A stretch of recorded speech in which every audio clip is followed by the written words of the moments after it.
ಎಲ್ಲರಿಗೂ ನಮಸ್ಕಾರ. ನಾನು ಡಾಕ್ಟರ್ ಶರಣಪ್ಪ SD, ಕಲಬುರಗಿ ನಗರದ ಪೊಲೀಸ್ ಆಯುಕ್ತ ಮಾತಾಡ್ತಾ ಇರೋದು.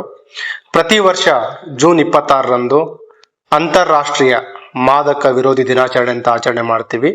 International day against drug abuse. ಇದರಲ್ಲಿ ಏನು ಈ ಮಾದಕ ವಸ್ತುಗಳ ಒಂದು ಮಾರಕ ಪರಿಣಾಮ ಇದೆ ಸಮಾಜದ ಮೇಲೆ, ಅದ್ರ ಬಗ್ಗೆ ಅರಿವು ಮೂಡಿಸುವಂತ ಕಾರ್ಯಕ್ರಮವನ್ನ ಈ ದಿನ ನಾವು ನಗರದಾದ್ಯಂತ ತೆಗೆದುಕೊಳ್ತಾ ಇದ್ದೀವಿ.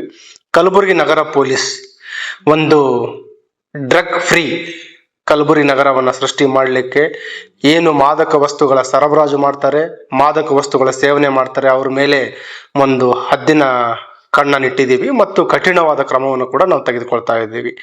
ಈಗಾಗಲೇ 100 ಪ್ರಕರಣಗಳನ್ನ ದಾಖಲು ಮಾಡ್ಕೊಂಡಿದ್ದೀವಿ ಮತ್ತು ಅದೇ ರೀತಿ ಎಲ್ಲ ಶಿಕ್ಷಣ ಸಂಸ್ಥೆಗಳಲ್ಲಿ ಕೂಡ ಅರಿವು ಮೂಡಿಸುವ ಕಾರ್ಯಕ್ರಮವನ್ನ ತೆಗೆದುಕೊಂಡಿದ್ದೀವಿ.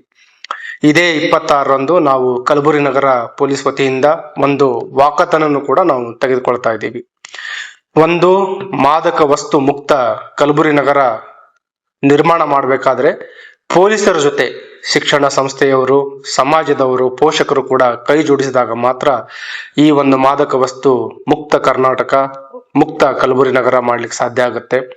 ಬನ್ನಿ ಎಲ್ಲರೂ ಕೈ ಜೋಡಿಸಿ ಮಾದಕ ವಸ್ತು ಮುಕ್ತ ಕಲಬುರಗಿ ನಗರವನ್ನ ಮಾಡೋಣ. Say no to drugs and keep your near and dear ones away from drugs.